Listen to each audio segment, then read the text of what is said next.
어느 날 벽장을 청소하고 있었는데 비치볼을 하나 발견했습니다. 제가 기억하기로는 거기 바람을 불어 넣은 게 아내였어요. 아무한테도 얘기하지 않았지만 전 클레어가 생각날 만한 모든 물건을 다 내다 버렸습니다.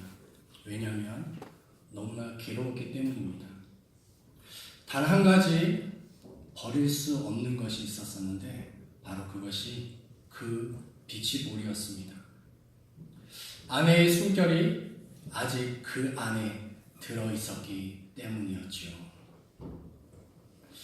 별것 아닌 비치볼이라고 생각할 수도 있지만 그곳에 아내가 죽기 전에 바람을 불어넣어서 빵빵하게 만들었던 그 비치볼, 그것은 그 맥테일러라고 하는 이 반장님에게 있어서는 아주 특별한 물건이 되는 것입니다. 오늘 성경 말씀을 읽었는데요. 그 중에 창세기 2장 7절 공동번역 성경에서는 이렇게 표현하고 있습니다. 우리 스크린에 있는데요. 한번 같이 읽어볼까요? 시작. 야훼 하나님께서 진흙으로 사람을 빚어 만드시고 코에 기름을 불어넣으시니 사람이 일어 숨을 쉬었다. 하나님께서 사람을 만드시고 그 코에다가 라고 입김을 불어넣었습니다. 그랬더니 그 사람이 살아났다라고 얘기하죠. 여러분들의 삶 속에서는 바로 하나님의 이 숨결이 들어있습니다. 그렇기 때문에 하나님께서는 결코 여러분을 버릴 수 없는 것이죠. 창세기 1장 27절과 28절, 이것을 좀 더 쉽게 표현한 현대인의 성경이라는 것이 있습니다. 우리 그 말씀도 에릭 스크린에 있는데 한번 읽어보겠습니다. 시작. 자기 모습을 닮은 사람 곧 남자와 여자를 창조하셨다. 그리고 하나님은 그들을 축복하여 이렇게 말씀하셨다. 너희는 많은 자녀를 낳고 번성하여 땅을 가득 채워라. 땅을 정복하라. 바다의 고기와 공중의 새와 땅의 모든 생물을 지배하라. 아멘. 여기에서 자기 모습, 이 자기가 바로 하나님을 얘기합니다. 하나님의 그 모습을 닮은 사람으로 만들었다라는 것이죠. 어떤 분은 이렇게 이야기할 수도 있을 것입니다. 아니 보십시오. 사람들 얼굴이 다 다른데 어떻게 닮았다고 말할 수가 있어요? 물론 얼굴이 다 다르지만 이 사람이라고 하는 이 사람의 형체는 그 모습은 닮은 것이죠. 또한 사람만 가지고 있는 영혼이라고 하는 이 영적 존재가 닮았다라는 것입니다. 오직 사람에게만 영원한 시간에 대해서 관심을 가질 수가 있습니다. 이 땅에서 죽음 이후의 그 너머의 세계에 대해서 유일하게 알 수 있는 존재가 바로 사람인 것이죠. 여러분들의 집에 혹시 반려견이나 고양이가 있습니까? 그 애완동물을 키우지만 그 애완동물에게 뽀삐야 영원한 시간이 있단다. 죽음 이후에 너머의 시간이 있단다. 아무리 설명해도 그 동물들은 그것이 무엇인지에 대해서 관심도 없고 알 수도 없는 것입니다.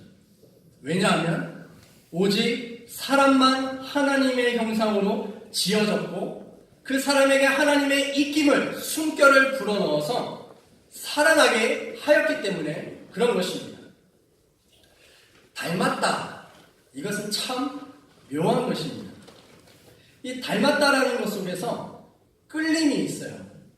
혹시 외국에 여행을 나가보면은 한국 사람을 만나면 어때요? 왠지 그 사람에게 마음이 가요. 다 외국인인데 그 사람만 한국 사람이면 마음이 가게 되어 있습니다.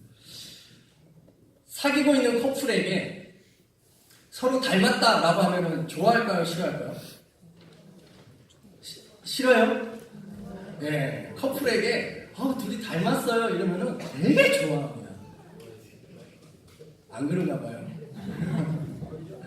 예.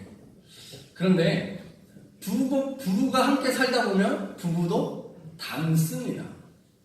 그런데요, 한 3, 40년 함께 살았던 부부에게, 특히 아내들에게 남편을 많이 닮았어요 이렇게 얘기를 하면 아내들의 반응이 어떨까요? 굉장히 기분 나빠합니다. 아니, 이 왼수 같은 남편을 닮았단 말이야 이렇게 얘기하죠. 참 신기해요.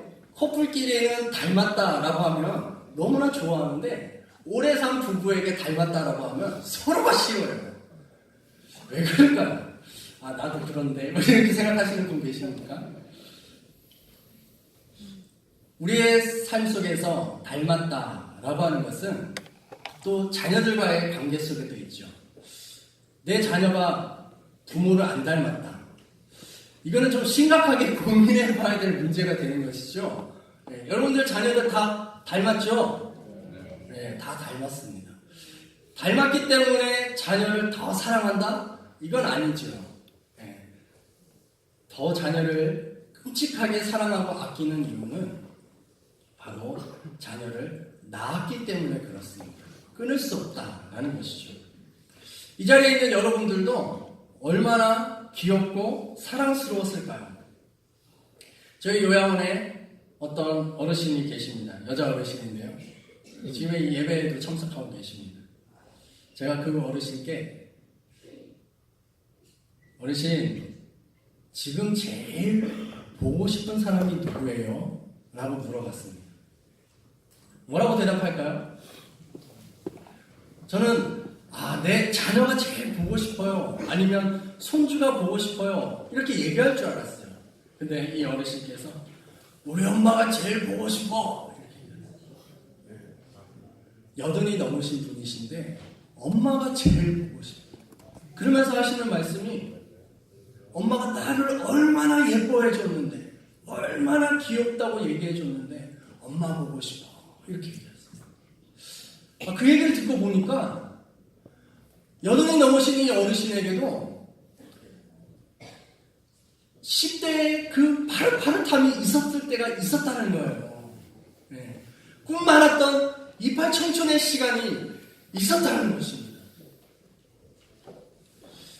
여러분들도 그렇게 귀엽고 사랑받고 때로는 남자들에게는 장군감이다 이렇게 이야기되었을 때가 있었던 것이죠. 물론 지금도 그럴 겁니다. 혹시 옆에 계신 분들에게 처음 만날 수도 있고 또 아시는 분도 있을 수도 있지만 이렇게 얘기해 주세요. 당신은 정말 아름답습니다. 그리고 남자에게는 당신은 장군감입니다. 이렇게 얘기해 주세요. 자, 옆에 계신 분 처음 만났어요. 인사하시다. 당신은 정말 아름답습니다.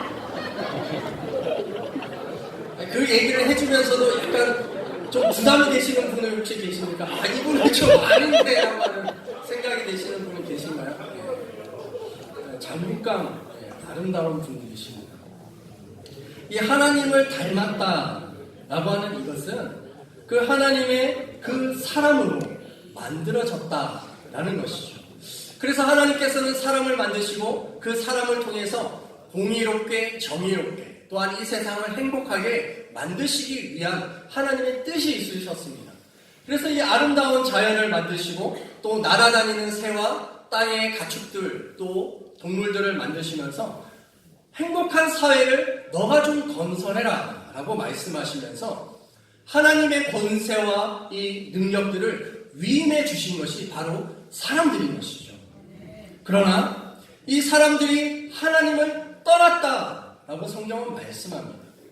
이 하나님을 떠났다, 이것은 무엇일까? 이것은 그 사람의 마음속에 하나님의 말씀이 중요한 삶의 가치로 자리 잡지 않고 있을 때 바로 하나님을 떠났다라고 말하는 것이죠. 물론 교회를 다니시는 분들 중에는 그렇지 않다라고 말할 수도 있겠지만 수십 년을 교회를 다니고 예배를 참석한다 할지라도 그 마음의 중심에 하나님의 말씀이 자신의 행동을 결정하는 판단 가치의 기준이 되지 않는다면 그 사람도 하나님을 떠난 사람이다. 성경은 말씀하고 있습니다. 결국 죄란 무엇이냐? 죄란 하나님의 말씀이 그의 마음속에 없을 때 그것은 죄인이 되는 것이고, 죄인이기 때문에 죄를 범하게 되는 것입니다. 전도를 나가서 사람들을 만나서 이야기를 하다 보면 어떤 분이 이렇게 뭐라고 화를 내세요. 아, 왜 교회는 죄도 짓지 않은 사람에게 죄인이라고 하는지 모르겠다. 내가 뭐 사람을 죽였냐, 사기를 쳤냐, 아니면 다른 사람들에 대해서 뭐 뺏기를 했냐, 한 번도 그런 적이 없는데 왜 나를 죄인이라고 취급하는지 모르겠다. 이렇게 말합니다. 죄를 범했기 때문에 죄인이 아니라 하나님을 떠났기 때문에 죄인이다라는 것이죠. 그래서 하나님을 떠났기 때문에 그 사람은 죄를 범할 수밖에 없는 존재가 되는 것입니다. 이게 너무 형이상학적이고 좀 멀다 이렇게 생각이 될 수도 있을 것입니다. 우리 가까이에도 이런 이야기들이 있어요. 부모님이 잘못한 자녀를 혼낼 때 이렇게 말합니다. 엄마가 하지 말라고 그랬지.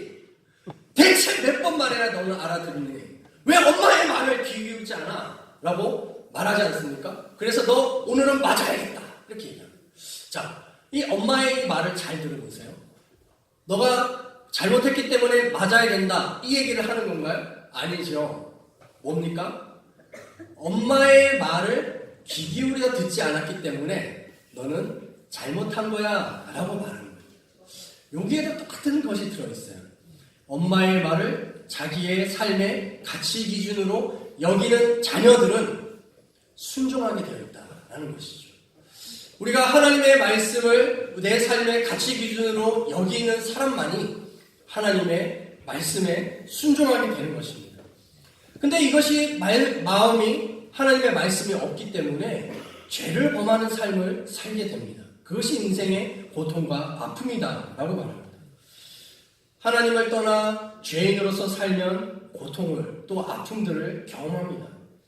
왜냐하면 하나님만이 진정한 사랑을 줄 수 있는 분이신데 그 사랑을 떠났기 때문에 그 사랑을 찾아 나서는 것이죠. 그래서 그 진정한 사랑을 누구에게 찾으려고 하냐면 먼저 사람에게 찾습니다.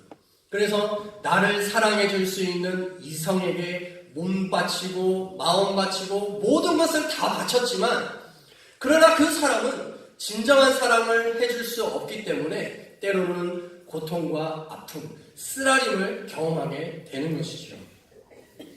자신을 사랑해줄 그 사람을 찾는 그 방황, 이것은 때로는 사랑을 채울 수 있을 것이다 라고 말하는 술에서 찾기도 합니다. 술을 마시는 사람들에게 제가 언젠가 물어본 적이 있습니다. 아니, 몸에도 안 좋은 술을 왜 그렇게 마셔요?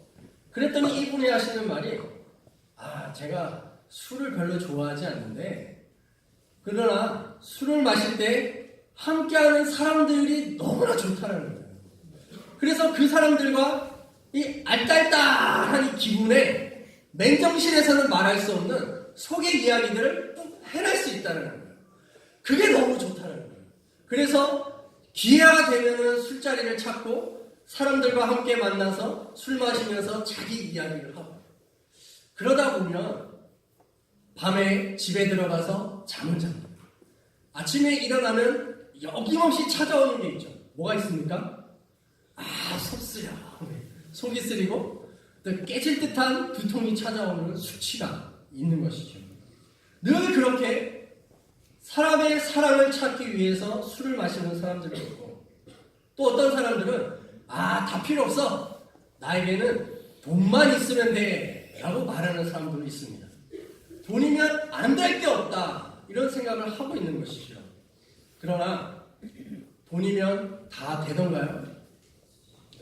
돈이 있어서 좋은 침대를 살 수는 있어도 편안한 단잠을 살 수는 없는 것입니다. 혹시 수면제가 없이는 잠을 주무실 수 없는 분이 이 자리에 계십니까? 돈이 있어서 친구를 살 수는 있지만 진정한 우정은 살 수 없는 것이죠. 돈으로 건강검진은 살 수 있지만 건강은 살 수 없는 것입니다. 우리나라에 가장 돈 많으신 분, 삼성의 회장님 한 분 계시죠. 이분 4년 전에 급성 심근경색이 와서 쓰러지셨습니다. 4년이 지났지만 그 많은 돈으로 아무것도 하시지 못하시고 여전히 침대에 누워 계십니다. 돈 하지만 그 돈으로 이 세상을 살아갈 수 있는 힘을 얻는 거 아니죠. 돈을 구하다가 돌아버린다, 이런 말도 있지 않습니까? 또 때로는 어떤 분은 외모에 집착하시는 분이 있어요. 이 날씬해지기 위해서 그렇게 열심히 운동하시고, 또 때로는 약물의 힘을 빌려서 살을 빼시기도 하고, 또 남자들은 초콜릿 복근을 만들기 위해서 몸짱이 되기 위해 그렇게 많이 힘을 씁니다. 그러나 여러분들 한 분 한 분들은 다 하나님의 형상을 닮으신 분들이기 때문에 충분히 예쁘고 충분히 멋지십니다. 믿으십니까? 아멘. 과도한 외모에 집착하다 보면 결국 위축된 마음에 빠지게 돼요. 아무리 예뻐진다 해도 더 예쁜 사람이 있고, 아무리 몸을 잘 만들어도 더 잘 만들어진 몸이 있습니다. 그래서 우리의 삶 속에서 이 외모에 대한 집착, 이것도 버려야 되는 것이죠. 요즘 우리 사회의 가장 큰 문제 중에 하나가 자살입니다. 우리 아이들이 현실의 고통과 이 아픔, 이 어떻게 해결할 수 없는 이 문제들에 대해서 이것을 해결할 수 있는 긍정적인 방법이 하나 있다라고 말하면서 그 대안이 무엇이냐? 자살로 꼽고 있습니다. 그래서 자살송이다라고 하는 것이 나와요. 자살송 가사 혹시 들어본 적 있습니까? 제가 한번 간략하게 들려드릴게요. 1층에서 태어나, 중간을 생략하고, 7층에서 떨어져, 8다리가 부러져, 9구차에 실려가, 10초 안에 꼴까락. 자살송이에요. 초등학생들이 이 노래를 불러요. 이 아이들이 왜 이 노래를 부릅니까? 학원과 학업과 여러 많은 또 엄마 아빠의 갈등과 이런 것들에 대해서 어떻게 해결할 수 있는 방법이 얘를 찾지 못하는 거예요. 그래서 이 아이들이 자살하면 돼, 죽어버리면 끝이야, 뭘 그렇게 고민해, 이런 말 속에서 자살송이라고 하는 노래도 부르고 있는 것입니다. 우리나라 20대와 30대 많은 사람들이 죽는데, 이 죽는 것의 최고의 1위 20, 30대도 자살이에요. 돌파구를 찾을 수 없다. 어디를 어떻게 해야지 내 인생을 행복을 찾을 수 있느냐? 방법이 없다. 아, 그래, 죽어버리자. 자살이다. 하나님의 말씀을 버리고 떠나가는 삶 속에서는 이런 고통과 아픔들, 이 외로움을 해결할 수 있는 방법이 없는 것입니다. 사랑을 찾아보고 돈과 외모, 중독과 또 이 자살이라고 하는 것으로 삶은 계속해서 망가질 뿐인 것이죠. 유명한 여배우 마릴린 먼로 다 아시지 않습니까? 이 여자가 사랑이 그리워서 자살을 했습니다. 모든 남성들의 사랑을 독차지하였고 대통령의 생일잔치에도 초대받았을 만큼 그녀의 인기는 하늘을 치솟았습니다. 그러나 그녀는 술과 마약에 빠져 불면증에 시달렸었습니다. 결코 다시는 일어나지 못할 만큼의 수면제를 먹고 세상을 영원히 떠났습니다. 그리고 이 여자가 유서를 썼는데 이렇게 썼다 합니다. 나는 한없는 사랑을 원했지만 나를 한없이 사랑하는 사람이 없어 자살한다. 이런 것이 하나님을 떠난 사람의 최후가 되는 것이죠. 그러나 하나님은 이 죄악의 구렁텅이로 빠져들어가는 사람을 구원하시기 위해서 사람이 되신 예수 그리스도를 우리에게 보내주신 것입니다. 요한복음 3장 16절 말씀, 우리 스크린에 있는 거 함께 읽어보겠습니다. 시작. 하나님이 세상을 이처럼 사랑하사 독생자를 주셨으니 이는 그를 믿는 자마다 멸망하지 않고 영생을 얻게 하려 하심이라. 아멘. 이처럼 사랑하셨다. 이것은 무엇이냐면 하나님의 하나밖에 없는 그 독생자 아들을 죄인들을 위하여서 십자가에 못 박아 죽이셨다라고 하는 말씀이 되는 것이죠. 하나님께서 이렇게 우리를 사랑하셨다. 하나님의 형상으로 된 우리를 이렇게 사랑하셨다. 말씀하고 있는 것입니다. 성경에 이 땅에 예수님이 오신 것은 마귀의 일을 멸하려 하심이라 라고 말씀하고 있습니다. 예수 그리스도께서 이 땅에 오셔서 우리를 흑암과 어둠과 또 외로움과 고통 가운데 쓰라린 아픔 속에서 몸부림치는 사람들을 구원하기 위하여서 그 예수님께서 오셔서 마귀의 일에 마침표를 찍으셨다라고 말씀하고 있습니다. 그래서 예수님은 자기를 향하여서 나는 길이요 진리요 생명이다 라고 말하는 것이죠. 나로 말미암지 않고는 아버지께로 올 자가 아무도 없다 말씀하고 있는 것입니다. 요한일서 5장 12절 말씀 우리 함께 읽어보겠습니다. 시작. 그 아들을 모시고 있는 사람은 생명을 가지고 있고 하나님의 아들을 모시고 있지 않은 사람은 생명을 가지고 있지 않습니다. 이 여기에서의 생명은 하나님의 생명을 말합니다. 여기 이 자리에 있는 모든 분들이 다 생명이 있잖아요. 그러나 이 육신의 생명뿐만 아니라 하나님이 가지고 있는 그 생명을 예수님 그 아들을 모시고 있는 사람에게는 주신다라고 말하고 있습니다. 혹시 여러분들 개와 대화가 되시는 분 계십니까? 집에 키우고 있는 반려견과 대화가 되시나요? 아유 내 새끼 아유 그 강아지 이름을 부르면서 아빠 왔다 엄마 왔다 하시는 분 계십니까? 물론 있을 수 있죠. 그러나 그 개가 문을 열고 들어오는 그 자기를 보면서 거리고 꼬리를 살랑살랑 흔들어도 진정한 교제라는 것은 있지 않지요. 진정한 교제는 같은 생명끼리 가능한 것입니다. 한밤중에 동네 저 밖에서 개가 왈왈 짖으면 집에서 자고 있던 사람이 뭐라고 얘기합니까? 시끄러워! 그러나 저쪽 동네 밖에 있는 다른 개는 어떻게 해요? 같이 짖어요. 왈왈왈 같이 짖어요. 네. 아니 여기서 짖는 개에게 저쪽에 짖는 개가 응답합니다. 왜요? 왜 그럴까요? 같은 생명을 갖고 있기 때문에 그래요. 네. 같은 생명을 가지고 있으면 대화가 되고 교제가 된다라고 말하는 것입니다. 하나님을 떠난 사람에게 하나님께서는 그 아들 예수 그리스도를 주심을 통하여서 하나님의 생명, 같은 생명을 갖게 하시고 그리고 그 말씀을 통하여서 교제하고 사귐이 있게 하신다. 하나님께서는 말씀하고 있는 것입니다.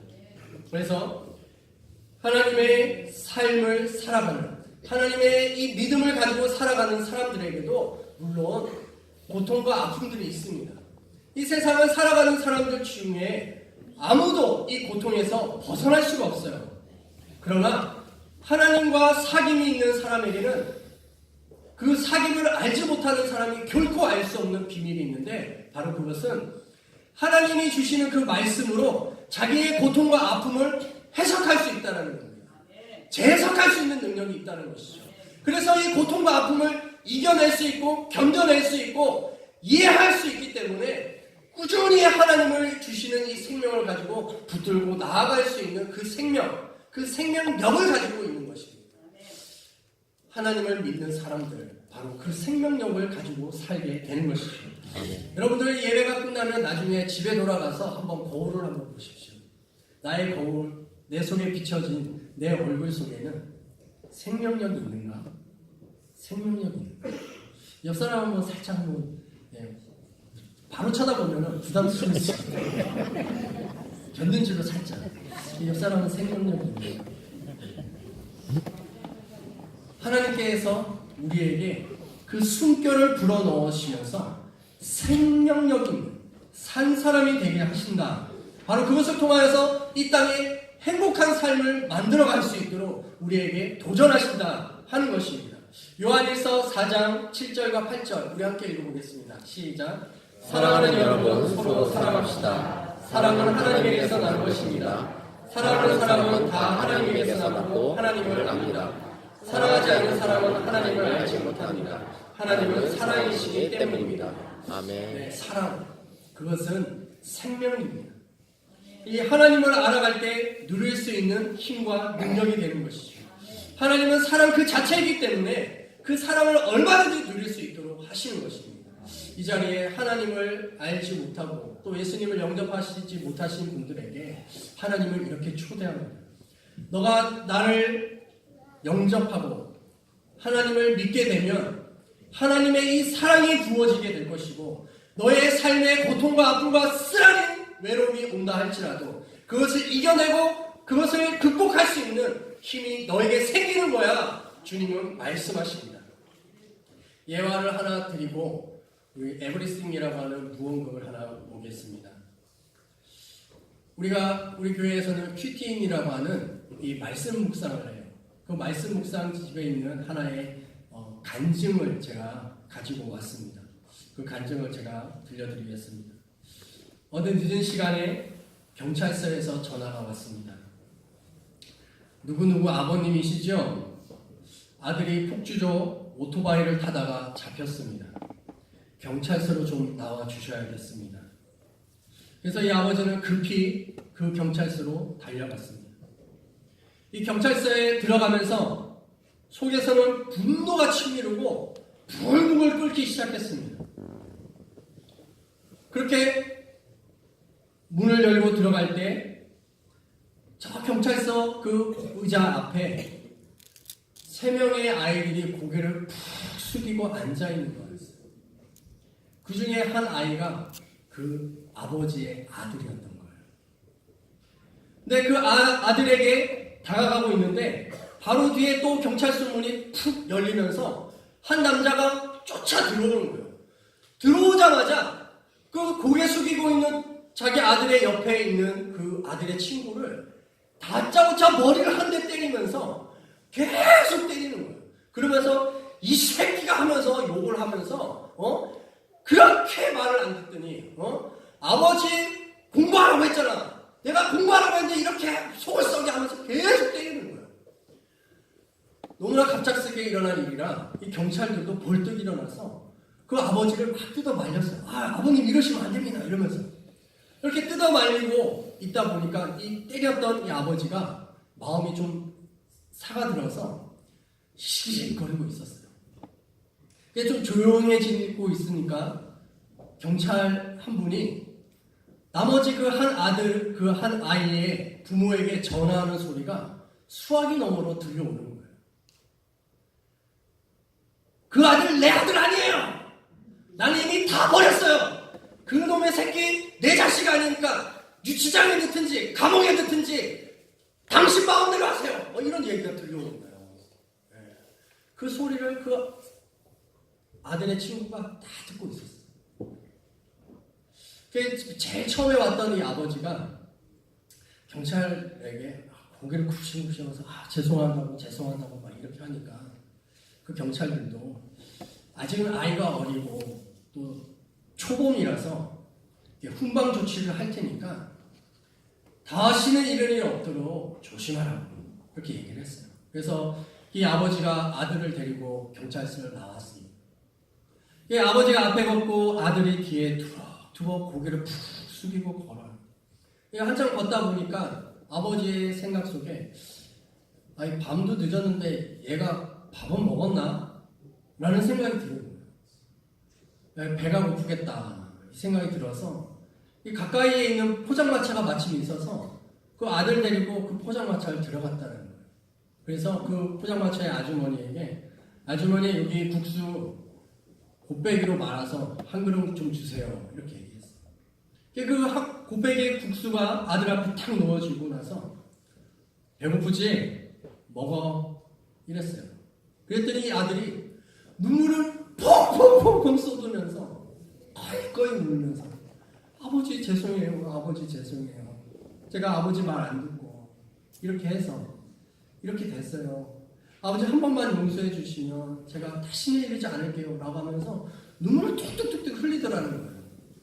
그래서 이 아버지가 그래 알았어.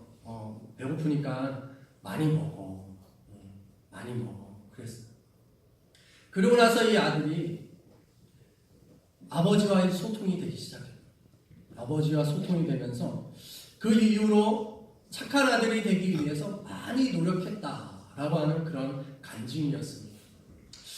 그 아버지의 그 사랑. 근데 이 아버지가 잘못한 아들에게 왜 아무 말도 하지 않습니까? 거기에는 이 아버지가 경찰서 문을 딱 들어갈 때 분노가 막 부글부글 끓었었는데 갑자기 하나님의 말씀이 들렸다는 거예요. 너희 아들에게 아무런 말도 하지 마라. 손대지 마라. 라고 하는 말씀이 딱 들려왔다는 거예요. 그래서 이 아버지가 마음 같아서는 똑같이 막 때리고 싶었었는데 그것을 참고 아무 말 하지 않았다는 것이죠. 하나님의 말씀이 그 아버지에게 들려왔기 때문에 그것이 결국 아들과의 관계를 회복할 수 있었던 방법과 길이 되었던 것입니다. 하나님의 말씀이 들려오는 사람들에게는 이 힘들고 어려운 상황들이 해석이 되고 이해가 되어지며 또 그것을 이겨낼 수 있는 힘과 능력을 얻게 되는 것입니다. 자, 우리 말씀 하나 더 읽겠습니다. 시편 103편 13절 말씀과 이사야 49장 15절 말씀을 우리 같이 읽어보겠습니다. 시작.